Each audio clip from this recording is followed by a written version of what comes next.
नमस्कार, बहुत स्वागत है आप सभी का। आपके साथ मैं हूं सोनल और आधा दिन पूरी खबर आप देख रहे हैं। इस वक्त एक बड़ी खबर आ रही है, आपको बता दें कोंडागांव से नक्सली सुतराम कश्यप ने किया सरेंडर। इस वक्त की बड़ी खबर, सुतराम पर था 1 लाख रुपए का इनाम। आमदई एलओएस सदस्य के रूप में था सक्रिय। पुनर्वास नीति से प्रभावित होकर किया आत्मसमर्पण। कोंडागांव एसपी के सामने किया है सरेंडर। तो सरेंडर का सिलसिला लगातार चल रहा है। इस बीच कोंडागांव से ये बड़ी खबर आ रही है, जहां पर एसपी के सामने इसने आत्मसमर्पण कर दिया है। आपको बता दें कि अभी एक ऐतिहासिक दिन रहा 17 अक्टूबर, जब बड़ी संख्या में 210 की संख्या में नक्सलियों ने आत्मसमर्पण किया है, पुनर्वास नीति को अपनाया है और पुनर्वास नीति से प्रभावित होकर उन्होंने किया। इस बीच अब कोंडागांव एसपी के सामने एक और नक्सली का सरेंडर हुआ है, नाम है सुतराम कश्यप। बिल्कुल, देखिए सुतराम पर 1 लाख रुपए का इनाम था। तो देखिए अभी कल ही 210 नक्सलियों ने मुख्यमंत्री विष्णुदेव साय के सामने सरेंडर किया था, जो कि ऐतिहासिक दिन था। और लगातार अब सुरक्षा बल के जवानों को सफलता मिल रही है। नक्सलियों की माड़ में घुस करके उन्हें ढेर किया जा रहा है। तो ऐसे में डरे हुए नक्सली अब धीरे धीरे माड़ से निकल रहे हैं और मुख्यधारा में लौट रहे हैं, आत्मसमर्पण कर रहे हैं। चलिए भोपाल से इस वक्त की बड़ी खबर आपको बताते हैं, जहां पूर्व मंत्री भूपेंद्र सिंह के बेटे के पोस्ट पर बवाल। बेटे अविरल ने नगर पालिका मालथौन की बैठक ली। नगर पालिका अध्यक्ष की कुर्सी पर बैठकर मीटिंग ली। फेसबुक अकाउंट पर पोस्ट की तस्वीर, अब जिसके बाद अब बवाल मच गया है सियासी गलियों में। पूर्व मंत्री भूपेंद्र सिंह के बेटे के पोस्ट से बवाल मच गया है। बेटे अविरल ने नगर पालिका मालथौन की बैठक ली और फोटो खींचकर भी डाली। फेसबुक अकाउंट पर पोस्ट शेयर किया और अब इसके बाद बवाल मच गया है। तो अविरल पूर्व मंत्री भूपेंद्र सिंह के बेटे हैं और नगर पालिका मालथौन में बैठक ली इन्होंने और नगर पालिका अध्यक्ष की कुर्सी पर बैठ के बाकायदा ये मीटिंग ले रहे थे। फेसबुक अकाउंट पर फिर उन्होंने इसे पोस्ट कर दिया, इस फोटो को। पूर्व मंत्री भूपेंद्र सिंह के बेटे हैं अविरल। तो बिल्कुल ये लापरवाही है या सत्ता की सनक है, दोनों में से कुछ ना कुछ तो होगा। तो देखिए फिर से बता, नगर पालिका अध्यक्ष की कुर्सी पर बैठकर उन्होंने मीटिंग ली और सबसे बड़ी बात, मीटिंग लेने के बाद फेसबुक अकाउंट पर इसे साझा भी किया। इधर मध्य प्रदेश में अन्य पिछड़ा वर्ग के आरक्षण मामले को लेकर सुप्रीम कोर्ट में सुनवाई हुई। कोर्ट ने पूरे मामले को लेकर एमपी सरकार को नोटिस जारी कर 4 हफ्ते में जवाब मांगा है। सुनवाई के दौरान सुप्रीम कोर्ट ने सरकार से पूछा कि जब अनुसूचित जाति और अनुसूचित जनजाति को उनकी जनसंख्या के अनुपात में आरक्षण दिया जा रहा है, तो ओबीसी को जनसंख्या के अनुपात में आरक्षण क्यों नहीं दिया जा रहा। आपको बता दें कि ओबीसी एडवोकेट्स वेलफेयर एसोसिएशन ने ओबीसी आरक्षण के मामले को लेकर सुप्रीम कोर्ट में याचिका दायर की है। याचिका के माध्यम से मांग है कि मध्य प्रदेश में अन्य पिछड़ा वर्ग को उनकी जनसंख्या के अनुपात में आरक्षण दिया जाए, जिस पर सुप्रीम कोर्ट ने मध्य प्रदेश सरकार से 4 हफ्ते के भीतर जवाब मांगा। बिल्कुल, तो देखिए 4 हफ्ते में जवाब देना होगा। ईडब्ल्यूएस का 10% आरक्षण 50% वाले शामिल नहीं है। मध्य प्रदेश में अब 60% आरक्षण मान्य है। तो सुप्रीम कोर्ट ने मध्य प्रदेश सरकार से 4 हफ्ते में जवाब मांगा है।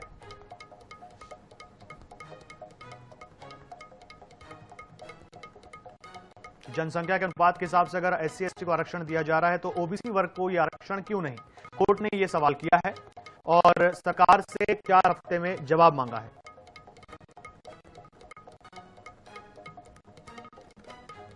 ओबीसी की आर्थिक रूप से कमजोर वर्ग 10% आरक्षण है। सुप्रीम कोर्ट का यह आदेश है कि आरक्षण 50% से ऊपर ना हो। अब 4 हफ्ते में मध्य प्रदेश सरकार अपना जवाब पेश करेगी।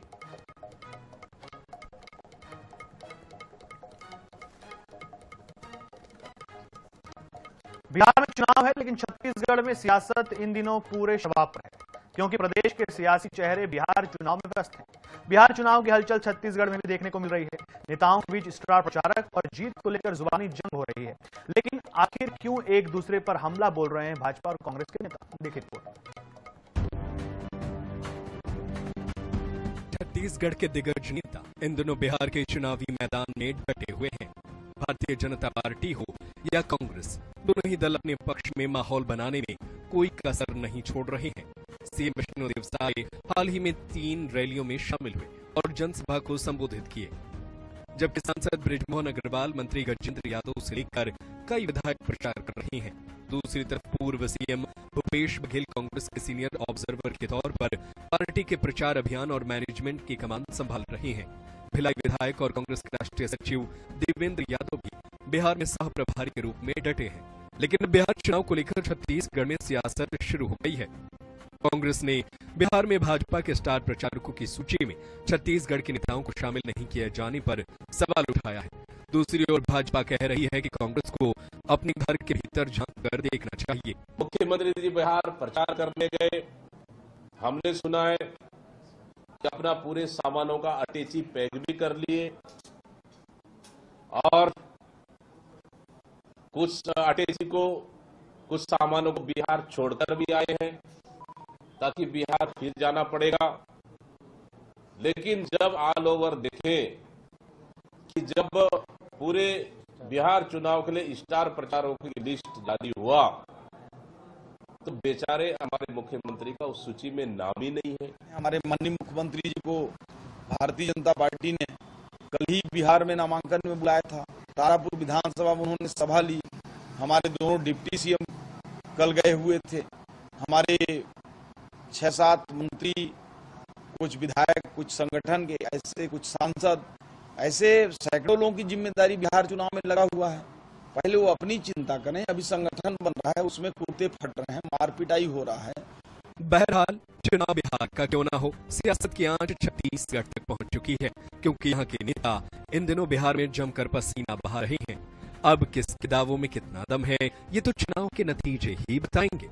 अब प्रचार के बाद जीत के पटाखे और मिठाई किसके हिस्से में आएगी, ये भी देखना दिलचस्प होगा। गौरव शर्मा, INS 24/7 रायपुर। छत्तीसगढ़ में नक्सलवाद के खिलाफ लड़ाई में एक सकारात्मक राजनीतिक तस्वीर सामने आई। पूर्व मुख्यमंत्री भूपेश बघेल ने राज्य में हो रहे नक्सलियों के आत्मसमर्पण और इस दिशा में हो रही कार्रवाई को लेकर वर्तमान राज्य सरकार की जमकर तारीफ की। भूपेश बघेल ने कहा कि ये संतोष की बात है कि बड़ी संख्या में नक्सली आत्मसमर्पण कर रहे हैं और उन्हें उम्मीद है कि ये लड़ाई जल्द खात्मे की ओर बढ़ेगी। उन्होंने इस सफलता के लिए केवल राज्य सरकार को ही नहीं बल्कि केंद्रीय गृह मंत्री अमित शाह को सहयोग के लिए सराहा भी। बघेल ने कहा कि उनकी सरकार ने 2018 में नक्सल उन्मूलन नीति बनाई, जिसके तहत विकास, विश्वास, सुरक्षा की नीति को आगे बढ़ाया गया। उन्होंने अपनी सरकार की उपलब्धियां गिनाते हुए कहा कि हमने बड़ी संख्या में कैंप खोले, सड़कें बनवाई, स्कूल खोले, हमने नक्सलियों की मान में घुसकर उन्हें चुनौती दी। पूर्व मुख्यमंत्री द्वारा सरकार की तारीफ किए जाने पर मंत्री केदार कश्यप ने भी बघेल का आभार व्यक्त किया और शुक्रिया कहा।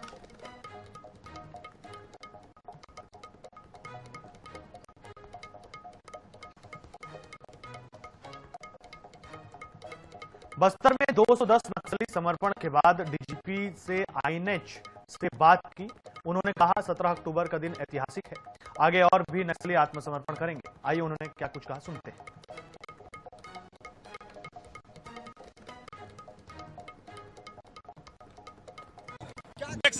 संदेश ये है कि सभी जो भी बचे खुचे नक्सल हैं वो भी इन्हीं की तरह समाज की मुख्य धारा में शामिल हों और बस्तर के विकास में अपना योगदान दें। सर अब इन्हें पुनर्वास नीति के तरह किस तरह से इन्हें काम किया जाएगा, क्या कुछ इनकी जो ताकत थी, निश्चित तौर पे ये बस्तर के बहुत मजबूत युवा हैं और इनका इस्तेमाल बहुत सृजनात्मक तरीके से बस्तर के विकास में होना। बस्तर आज नई युग में जा रहे हैं, नई युग के परिवर्तन में। बिल्कुल नया युग है बस्तर के लिए। अभी भी एक बड़ी समस्या बना रहा है सर, अबूझमाड़ के इलाकों में जो है उसको डिफ्यूज करने में या डिस्ट्रॉय करने में इनपुट मिले हमारे। कोई आईडी अब तो सब समाप्त होगा बस्तर से। आपने देखा कि कैसे ताश के पत्तों की तरह समाप्त होती है कोई भी इस तरह का जो भटका हुआ आंदोलन है। इनको रियलाइज हो गया कि हम जो जिस धारा में जिस दिशा में जा रहे थे वो ठीक नहीं है। ये रियलाइजेशन ही पर्याप्त है, बाकी सारी चीजें टैक्टिकल हैं, ऑपरेशन से रिलेटेड हैं, वो हो जाती है। मौजूद रहे डीजीपी सर, उन्होंने अभी हमसे बात किया है और उन्होंने ये भी संदेश दिया है कि बाकी जो नक्सली है वो नक्सली भी सरेंडर करने वाले हैं और क्योंकि जो सरकार का जो नीति है वो कहीं ना कहीं सफल होते नजर आ रहे हैं। कैमरामैन मनोज के साथ जीवन अंधाधरा, INS न्यूज, जगदलपुर। इधर भोपाल की बात करें तो इस वक्त एक विवादित और सनसनीखेज खबर यहां से आ रही है। यहां एयरपोर्ट रोड क्षेत्र में एक निजी विला में चल रही दिवाली पार्टी पर बजरंग दल के कार्यकर्ताओं ने छापा मारा। कार्यकर्ताओं ने इस पार्टी को दिवाली के नाम पर अश्लीलता फैलाने का आरोप लगाते हुए जबरन रुकवा दिया। ये मामला गांधीनगर थाना इलाके का है। बजरंग दल के कार्यकर्ताओं को सूचना मिली थी कि निजी विला में दिवाली सेलिब्रेशन के नाम पर एक ऐसी पार्टी चल रही है जहां अभद्रता और अश्लीलता फैलाई जा रही है। सूचना मिलते ही बजरंग दल के कार्यकर्ता बड़ी संख्या में विला पहुंचे और हंगामा करते हुए पार्टी को तुरंत ही रुकवा दिया। कार्यकर्ताओं का साफ कहना था कि वे दीपावली जैसे पवित्र त्योहार के नाम पर इस तरह की अश्लीलता को बर्दाश्त नहीं करेंगे। कार्यकर्ताओं ने पार्टी आयोजकों और उपस्थित लोगों पर गंभीर आरोप लगाए। घटना के बाद मौके पर पुलिस के पहुंचने की भी खबर है, जिससे स्थिति नियंत्रण में आई है। उन्हें दारू पिलाओगे, शराब पिलाओगे, दीपावली की पार्टी होती है यहाँ पे। तुम्हें शर्म नहीं आ रही? लड़का लड़की। तो बजरंग दल ने आरोप लगाया कि दिवाली पार्टी के नाम पर यहां अश्लीलता फैलाई जा रही थी। तो निजी विला में ये दिवाली पार्टी चल रही थी, जिसके बाद इस पार्टी के बीच में ही पहुंचे बजरंग दल के कार्यकर्ता। ये देखिए, love and bond Bhopal biggest Diwali party ऐसा लिखा हुआ है, आप देख सकते हैं अपने टीवी स्क्रीन पर।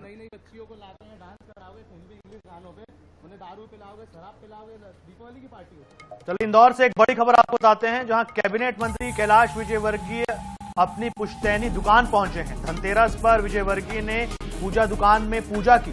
व्यापारियों और शहरवासियों को दीपावली की शुभकामनाएं दी। तो देखिए, धनतेरस का मौका है, ऐसे में सभी लोग अपने गांव जा रहे हैं और धनतेरस मना रहे हैं। तो कैबिनेट मंत्री कैलाश विजयवर्गीय भी अपनी पुश्तैनी दुकान पहुंचे। धनतेरस पर उन्होंने दुकान में पूजा की। व्यापारियों और शहरवासियों को दीपावली की शुभकामनाएं दी। तस्वीर आप देख रहे हैं, तो कैलाश विजयवर्गीय धनतेरस पर अपनी पुश्तैनी दुकान पहुंचे।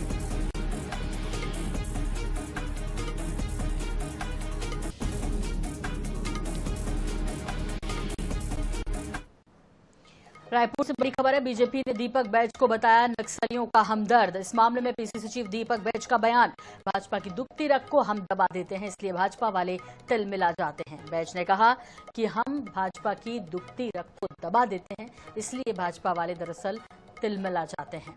आपको बता दें कि इस वक्त राजधानी से बड़ी खबर आ रही है और लगातार जिस तरह से एक तरफ छत्तीसगढ़ में नक्सलियों का आत्मसमर्पण हो रहा है, पहले सोनू भूपति ने किया गढ़चिरौली में, महाराष्ट्र में, इसके अलावा छत्तीसगढ़ में अभी हुआ है 2 दिन पहले 17 तारीख को 210 की संख्या में नक्सलियों ने आत्मसमर्पण किया। लेकिन इस बीच विपक्ष सवाल उठाता रहा कि उनकी पहचान को लेकर, उनकी उस लिस्ट को लेकर जो आत्मसमर्पण कर रहे हैं, उन्होंने कितने हथियार जो है वो डाले हैं, वो उसको लेकर विपक्ष सवाल कर रहा है। और ऐसे में अब ये बयान, वहीं दूसरी तरफ जहां एक तरफ भूपेश बघेल खुद की पीठ थपथपाते नजर आए, जब उनकी सरकार थी उन्होंने कहा कि नक्सल उन्मूलन नीति हमने बनाई थी और आगे बढ़ाया इसको वर्तमान सरकार ने और इसीलिए हम सफल हो पा रहे हैं। वहीं दूसरी तरफ पीसीसी चीफ दीपक बैज के बयानों को लेकर अब भाजपा ने बयान दिया। उन्होंने एक तरफ कह दिया कि नक्सलियों के हमदर्द हैं बैज, तो अब पीसीसी चीफ दीपक बैज का पलटवार भी आया। उन्होंने कहा कि हमने बीजेपी की दुखती रग को दबा दिया। दरअसल भारतीय जनता पार्टी बता दे कि अब तक बस्तर के विकास के लिए उन्होंने क्या किया है। मेरा स्पष्ट सवाल, कोई 10 काम बता दे भारतीय जनता पार्टी बस्तर के विकास में, नंबर 1, नंबर 2, नंबर 3, नंबर 5, 4, 5, 6, 7, 8, 9, 10 काम हमने किया है बस्तर के विकास के लिए। 10 काम गिना दे भारतीय जनता पार्टी की सरकार बस्तर के विकास में, हमने ये 10 काम किए 2 सालों में, गिना दे। क्या है, देखो भारतीय जनता पार्टी का दुखती नस वो हम लोग दबा देते हैं, तो स्वाभाविक सा है, तो तिलमिला तो जाना ही जाना है। चलिए रायपुर से आपको खबर बताते हैं, जहां छत्तीसगढ़ में राज्योत्सव की तैयारियां तेज हो गई है। राज्योत्सव की तैयारी को लेकर डिप्टी सीएम साव ने क्या कहा, यह भी आपको बताते हैं। उन्होंने कहा कि राज्योत्सव की तैयारियां जोरों से चल रही हैं। राज्योत्सव का शुभारंभ पीएम मोदी करेंगे, तो ये कहा डिप्टी सीएम अरुण साव ने। उन्होंने कहा कि राज्योत्सव की तैयारियां जोरों पर चल रही है और राज्योत्सव का शुभारंभ प्रधानमंत्री नरेंद्र मोदी करेंगे। आपको बता दें कि 1 नवंबर को राज्योत्सव का शुभारंभ होगा, जिसके लिए तैयारियां जोरों पर चल रही हैं। इस पर उप मुख्यमंत्री अरुण साव ने कहा है कि राज्योत्सव की तैयारियां जोरों से चल रही हैं और उन्होंने ये जानकारी दी कि राज्योत्सव का शुभारंभ प्रधानमंत्री मोदी करेंगे, यानी कि प्रधानमंत्री मोदी यहां आएंगे और राज्योत्सव का शुभारंभ करेंगे। ये बड़ी खबर इस वक्त की, जहां अनुन साव का बयान सामने आया है राज्योत्सव को लेकर। उन्होंने जानकारी दी है कि राज्योत्सव का शुभारंभ खुद प्रधानमंत्री नरेंद्र मोदी करेंगे।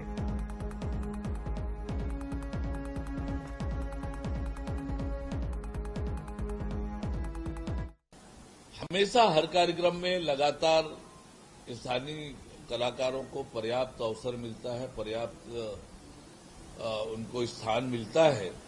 तो राज्योत्सव में भी स्थानीय कलाकारों को पर्याप्त सम्मान और स्थान मिलेगा। लगातार मैं देख रहा हूं कि अलग अलग स्थानों पर भी संस्कृति विभाग के माध्यम से जो कार्यक्रम हो रहे हैं, स्थानीय कलाकारों को ही महत्व देकर उनका कार्यक्रम कराया जा रहा है। जिले के फलारी थाना क्षेत्र के ग्राम खैरी में पुलिस ने बंद पड़े गौठान के कमरे में छापा मारकर अवैध शराब का जखीरा बरामद किया है। मुखबिर की सूचना पर की गई इस गोपनीय दबिश में पुलिस को देखकर आरोपी मौके से फरार हो गए। बता दें कि कमरे से शराब बनाने का पूरा तंत्र मिला है। 54 बोरी महुआ, 140 लीटर तैयार महुआ शराब, गैस सिलेंडर, बड़े बर्तन और डिस्टिलिंग का पूरा सिस्टम मिला है। वहीं गांव के बाहर गौठान में बने इस गुप्त शराब फैक्ट्री का खुलासा होते ही इलाके में हड़कंप मच गया है। पुलिस ने सारा सामान जब्त कर अज्ञात आरोपियों के खिलाफ आबकारी अधिनियम के तहत मामला दर्ज कर लिया है और जांच शुरू कर दी है।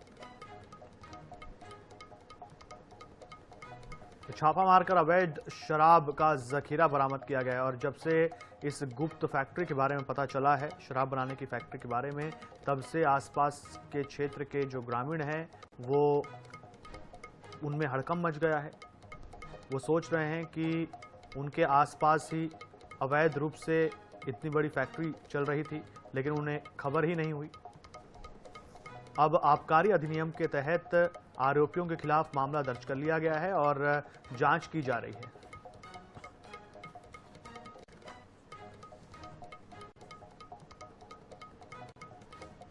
और इस बीच एक बड़ी खबर राजधानी रायपुर से मिल रही है। दीपावली के बाद कांग्रेस के नए जिला अध्यक्षों की घोषणा संभव।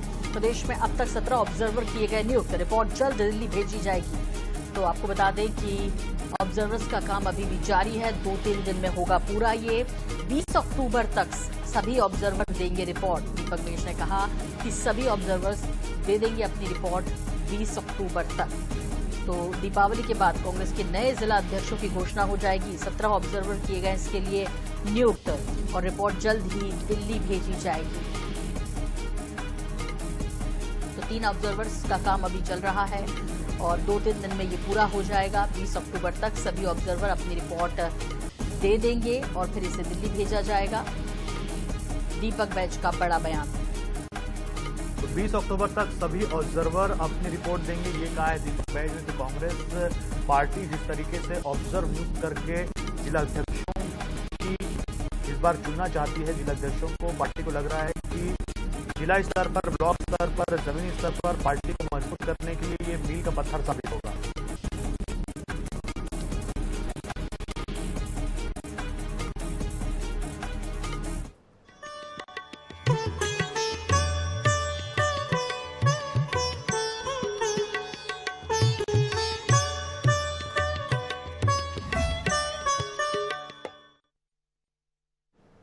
मंदसौर के चिखलीपुरा के बाद भानपुरा में भी भगवान कुबेर की 900 साल पुरानी प्रतिमा विराजित है।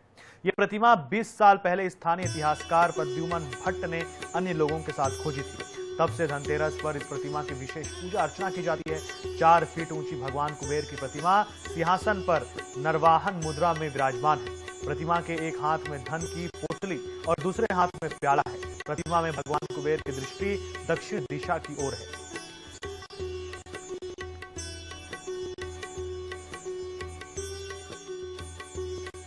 अंचल के मध्य में, नगर के मध्य में भगवान कुबेर जी का एकमात्र दिव्य और भव्य मंदिर है।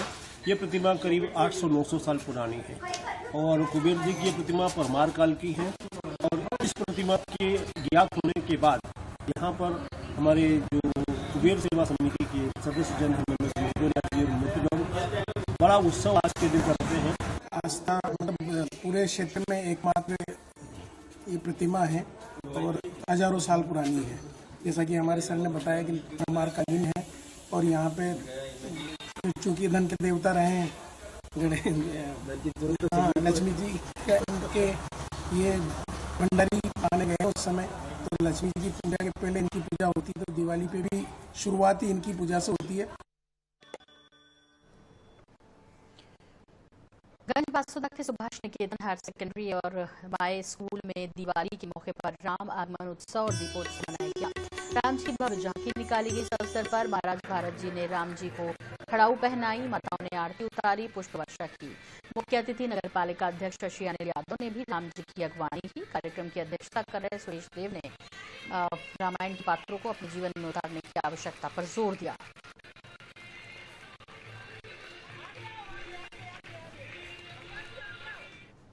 तो इस बुलेटिन में फिलहाल इतना ही। और जाते जाते आप सभी दर्शकों को धनतेरस की बहुत सारी शुभकामनाएं एनएच और हरिभूमि परिवार की तरफ से। और इसी के साथ फिलहाल हमें दीजिए इजाजत। नमस्कार।